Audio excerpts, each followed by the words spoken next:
Is-sena 2026 se tkun waħda li fiha mistennija jintlaħqu punti kruċjali tal-Viżjoni Malta 2050. Dan qasmu magħna l-ekonomista Jonathan Spiteri li għamel parti mit-tim ta' din l-istess viżjoni. Issa d-dieħla hija kif qatt inti punt kruċjali għax ħajkollna il-tnedija tal-viżjoni il-finali, fis-sens id-dokument finali, dak ħajsir fil-bidu tas-sena d-dieħla.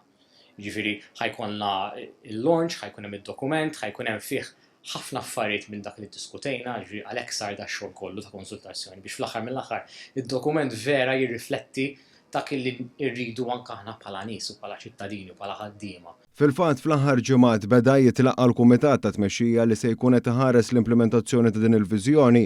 Dan il-kumitat se jkun qed jieħu din il-viżjoni lejn il-pass li jmiss. Issa d-dieħla tkun waħda ta' azzjoni.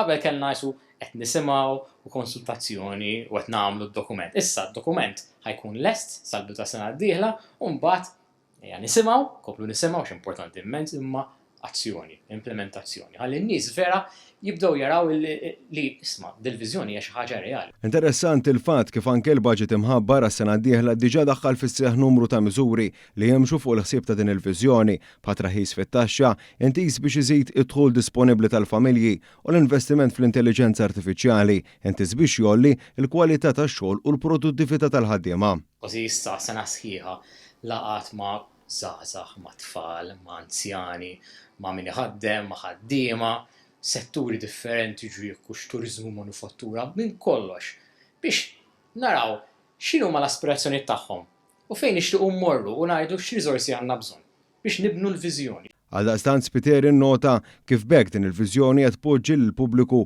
bħala l-awtur tal-ġejjieni tiegħu. Aħna nistgħu nkunu just observers, ngħidu għax noqogħdu lura, ngħidu noqogħdu lura, jew nkunu proattivi. Hekk qed nippruvaw nagħmlu bil-viżjoni. Jekk qed naraw bidliet bħal pereżempju t-teknoloġiji ġodda AI li ħadd tidħol, diġà tidħol fis-seħħ qed narawha f'kollox. Ejja nkunu proattivi, ngħidu x'għandna bżonn biex naħdmu mal-AI.